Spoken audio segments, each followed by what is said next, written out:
Hola amigos, vamos a tener nuevamente un programa con don Alfonso Bravo, nuestras charlas mexiquenses. Hola Alfonso. Hola Leonel, buenas noches a todos. Bien, estamos nuevamente conversando sobre los temas interesantes, importantes del Estado de México. Vamos a nombrar tres o cuatro y le entramos, si te parece, Alfonso. Uno de ellos es pues, la continuidad del proceso de lo que antes era procurador y que ahora es el fiscal del Estado de México, que ya tiene más o menos una semana que se eligió para ver las primeras impresiones de estos movimientos. Segundo, hay un tema ahí que tiene, bueno, dos temas que tienen que ver con municipios. Uno es lo que tiene que ver con el dinero en las arcas públicas municipales y cómo están las cuentas y las indagaciones al respecto. Y también el tema de los municipios, el cambio de las autoridades auxiliares, ¿no? De los COPACIS, de las delegaciones, etcétera, que es un tema que está en todo el Estado de México. Y por último, no sin que sea el menos importante, pero un tema interesante es que en la Cámara de Diputados se empieza a discutir el tema del género para las candidaturas a gobernador, de que si cada partido debe de ahora poner el género diferente al que puso en la elección de hace unos años. ¿Cómo ves el panorama del Estado de México entonces en estos temas, Alfonso? No, pues ahí vamos, ahí vamos. Este, el, el fiscal fue ratificado el día 12 o 13. El jueves pasado, sí. O sea que ahí vamos y eh, algunos datos curiosos que ya habíamos comentado. Bueno, primero nos equivocamos cuando dijimos que iba a ser él, ¿no? Sí. ¿Te acuerdas que platicamos y dijimos, no, hombre, el tema viene por ahí? Pero lo increíble de esto es, primero, lo unánime de la decisión, ¿no? Eh, Esperaría uno que hubiera muchas dificultades, sin embargo, fue verdaderamente sin ningún tipo de oposición, ni siquiera de abstención en términos de inconformidad, ¿no? Todo transcurrió más terso que nada, ¿no? Pero es interesante saber eh, que don José Luis Cervantes Martínez, que viene del Poder Judicial y que pertenece a una familia muy metida en ese tema, ¿no? Que pareciera ser que es la que maneja los hilos, ¿no? ¿Eh? No Porque, deja de estar la política, tanto en el campo del Ejecutivo, el Judicial, el Legislativo, en manos de ciertos grupos que no califico de buenos ni malos, simplemente hay grupos que tienen cotos de poder, control y que de alguna manera siempre están presentes. claro, y fíjate, este cuate, ¿no? Es el señor que yo no tengo nada contra él, como tú dices, pero implica una, una familia, ¿no? Él es pariente de Alfredo Castillo Cervantes, ¿no? Famoso. Y, y de Humberto Castillejos Cervantes, ¿no? Y de Raúl Serrán Andrade. Y entonces, eh, te hace ver que este grupo concreto es un grupo que ha eh, mucho ruido, es el grupo que más se mueve en este espacio, eh, no solo en términos de lo que es la fiscalía, sino en términos de lo que es el poder judicial en el Estado de México, ¿no?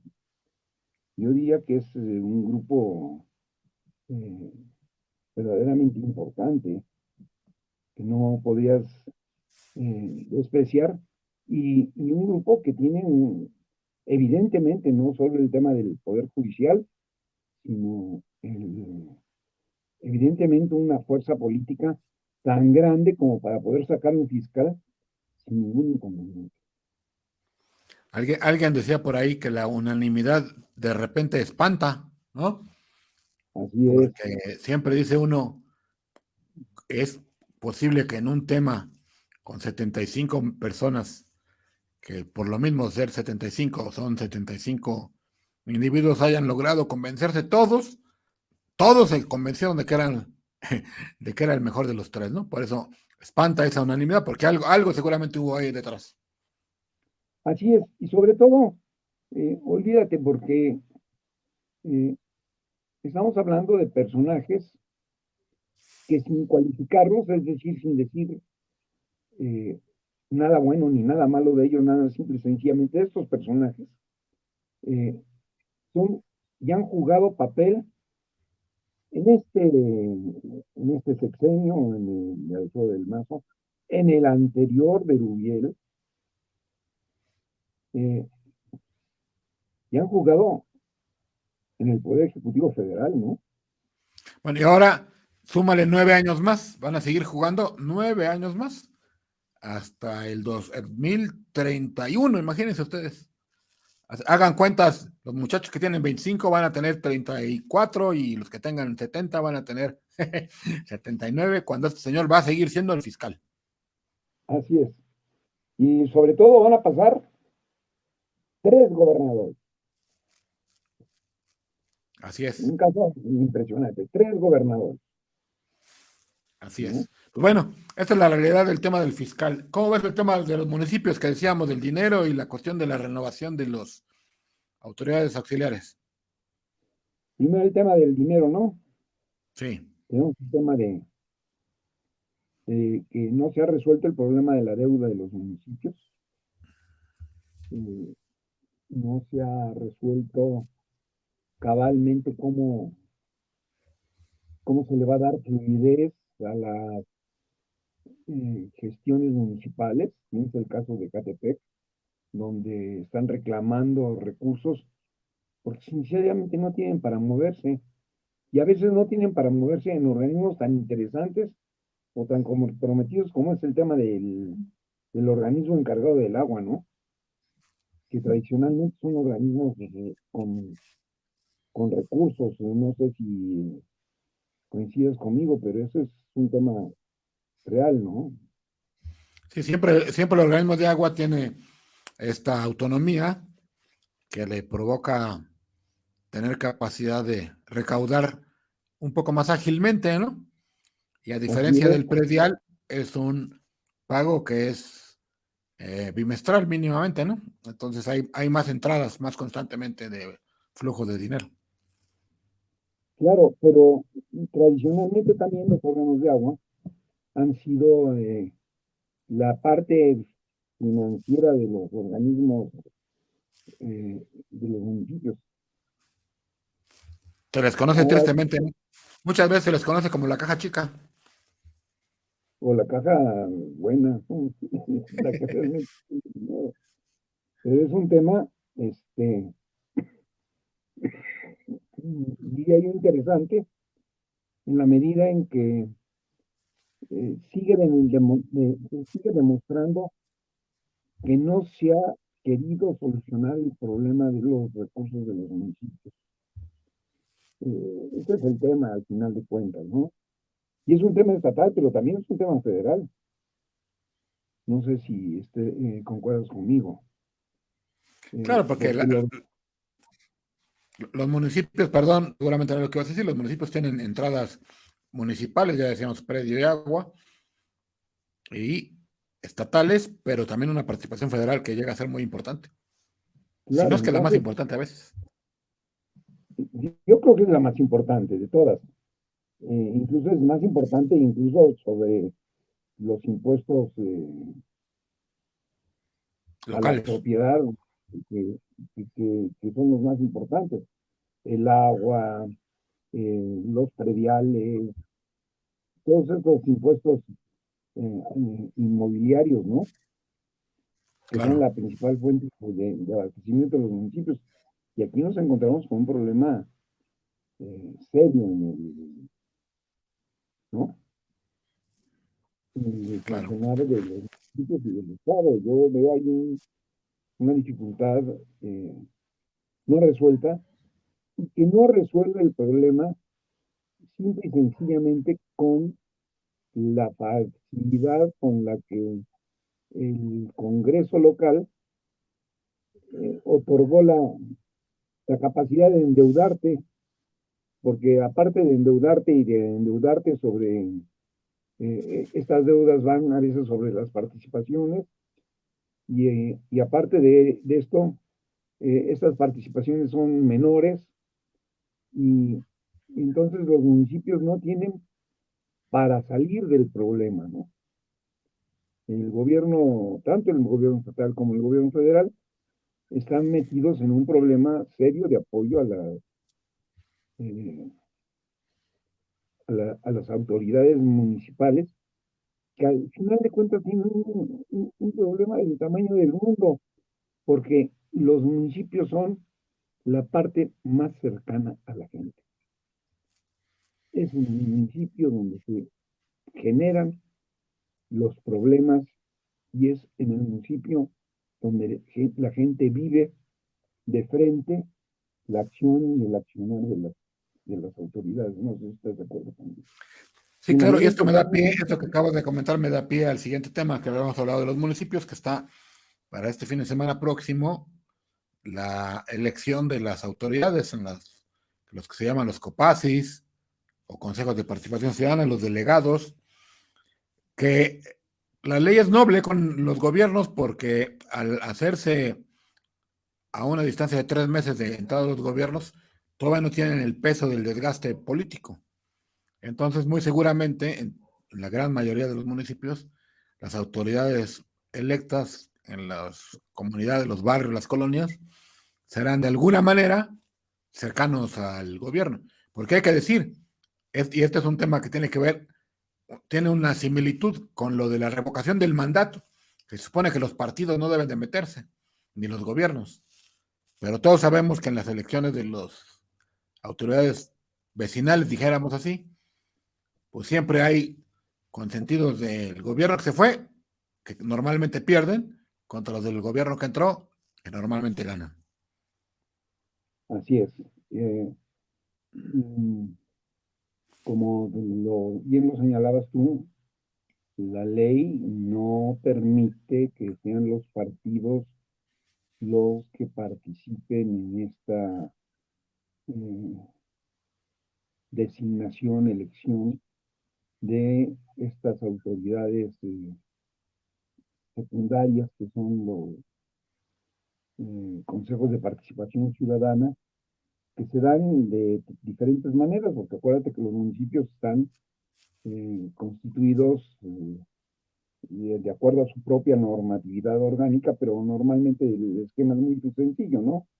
Está el centro y sus barrios, vienen luego sus colonias, que es una acepción distinta a la del barrio, ¿no?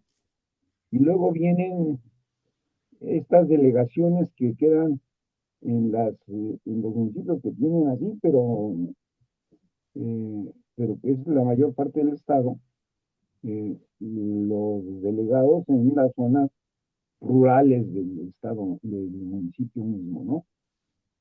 Y entonces tienes ahí tres tipos de autoridades que, eh, si funcionaran como lo dice la norma, como consejos de participación ciudadana, de auxilio a la autoridad, de canalización de los servicios, de las necesidades que tienen las poblaciones, pero luego muchas veces estos son los consejos de participación ciudadana que se usan como captación de las propias estructuras partidistas, ¿no? Y los partidos se mueven de tal manera de captar el mayor número de consejos de participación ciudadana para, a su vez, así lograr una mayor presión, digámoslo de alguna manera, en estos momentos sobre los propios autoridades municipales, y en otros momentos como instrumentos de acción electoral del partido que logra capitalizar este número de de consejos de participación ciudadana. No sé si lo veas así, pero yo Sí, creo que así funciona el caso. sí, digo, obviamente no se puede decir que absolutamente en todos los casos los partidos meten la mano. Algunas veces y yo digo, los partidos que están en el poder meten la mano no con la estructura formal del partido, ¿no? Lo hacen a través de las estructuras de gobierno que a la vez tienen metida a su gente, ¿no? Pero habrá que decir también, ya con esto cierro el tema, que ha habido casos, seguramente el fin de semana habrá en todo el estado, donde hay verdaderas contiendas, donde la verdadera lucha por los votos es incluso hasta con actos de violencia y buenas cacerolazos. Es decir, la lucha por la representación de la comunidad es una lucha que se da con mucha pasión, aunque luego terminamos los ciudadanos también medio decepcionados de quien quedó electo, porque no tienen dientes, dijéramos, los representantes, y termina todo siempre en manos del gobierno municipal, que decide actuar o no actuar en cualquier demanda ciudadana. Así es, así es. Tiene el gobierno municipal tiene ahí la sartén por el mango, ¿no? Sabe a quién acortarle y a quién soltarle la rienda y va moderando y va modulando su propio quehacer. Este es el caso. Eh, y yo creo que ahí tenemos un tema serio, que es que no hemos sabido aprovechar este esfuerzo tan fuerte que hace la ciudadanía, porque hay un esfuerzo fuerte, a pesar de que son pocos ciudadanos los que participan realmente en los consejos. No sé si tienes esa experiencia, pero no son grandes masas. Pero normalmente estos delegados son los que gestionan de alguna manera bienes para la propia comunidad en donde están, que le da un poquito de sentido al tema del municipio como comunidad de familias. No sé si concuerdas en ese tema. Y a veces no hemos sabido como Estado, y me refiero como Estado, no al Estado de México, sino como Estado en general, en su acepción más general, saber aprovechar estos comités de participación que al mismo tiempo son los que le dan verdadero sentido, o deberían de darle verdadero sentido a la democracia, no como voto, sino como participación. Es el tema todo, de estas Porque elecciones. la vida en las comunidades, como tú mencionabas, comunidades, colonias, barrios, delegaciones, cuando se delibera de una manera, digo, voy a exagerar, al estilo griego, ¿no? ¿No? Donde se juntan en un punto de la comunidad, en la calle, en la esquina, en el parquecito, en el salón parroquial, en la cancha, no sé, y ahí se debate el tema de los tubos que se rompieron del agua, el policía que lo hirieron los ladrones hace unos días, ¿no? El problema de la basura que no pasa. Y ahí al mismo nivel, los ciudadanos dan sus opiniones, sus posibles soluciones, y coincido contigo. Es un valor muy grande, que se ha, no sé si tergiversado o olvidado, pero se le debería poner más atención.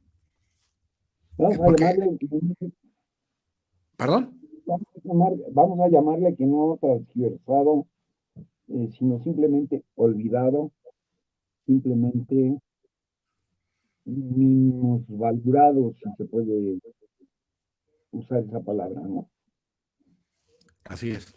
Muy bien. Bueno, habíamos comentado ya por último, queda un tema ahí pendiente, que es el de una propuesta que hay ahí que traen sobre el tema de la alternancia sí o la alternancia no en el género de los candidatos a gobernador. Acción Nacional por ahí anduvo proponiendo una iniciativa donde decía que si en la elección pasada, es decir, donde quedó electo Del Mazo, presentaste candidato varón, te toca ahora mujer. Y al revés, si presentaste mujer, ahora te toca varón. Y el aludido de parte de Morena y Ginés Martínez dice, no, a ver, espérenme, vamos a hacer que sea una vez y una vez, pero que empiece a contar a partir del 23. ¿Cómo va este tema? Oye, independientemente de yo le daría la razón, niño. Te voy a decir, tú no puedes ser retroactivo a una norma, ¿no? Pero no puedes decir, ah, tú postulaste desde la vez pasada a una mujer y ahora vas a postular a un hombre a fuerzas. Este, eh, Oye, pero es que entonces la ley no funcionaba, no existía esa norma. Ah, no, pues ahora te amuelas. No, eso no puede ser así. No debería ser así. Pero yo creo que es más grave que eso, ¿eh? Ahora sí ya perdimos el sentido, ¿no? De las cosas. Y no es el caso de la norma de Quinio. Mm, Recordarás, hace menos de un año estábamos hablando a fines del año pasado, cuando se definió que en algunos estados deberían de ser mujeres y en algunos estados deberían de ser hombres. Desde las mismas autoridades electorales, ¿eh?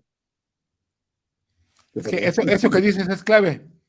Acá hay un debate medianamente, yo diría, bizantino, ¿no? Porque a nivel nacional es donde se toma la decisión. El Instituto Nacional Electoral, recordarán, tanto el año pasado como en este, les pidió a los partidos políticos que mandaran la mitad de sus candidaturas mujeres y la mitad varones. Eso aplicó el año pasado con mucha polémica, aquí lo comentamos incluso. Pasa en este año en el que estamos por vivir 6 elecciones de gobernador, donde todos los partidos tendrán que poner la mitad y la mitad. Y en el año que sigue va a ser lo mismo. Y si no mal recuerdo, si mi memoria no me falla, solamente es Coahuila y el Estado de México, Así es, donde señor. entonces los partidos todos tendrán que escoger en uno poner varón y en otro poner hombre. Es decir, Morena si pone varón en Coahuila, tendrá que poner mujer en el Estado de México o viceversa. Si Acción Así Nacional es, pone señor. Coahuila hombre, tendrá que poner acá mujer y así. Es decir, es una decisión que no va a estar aquí, es una decisión que está a nivel nacional. Así es. Y que vuelvo a poner, fíjate, nos estamos quejando en este país, nos estamos quejando en el país de que la oposición, así se habla, no tiene candidatos, o no los ha mostrado. Ese es el tema. Yo lo voy a bajar a nivel regional. Ahora vamos a condicionar no a quien sea mejor, sino al género del que viene, ¿no? Masculino, femenino.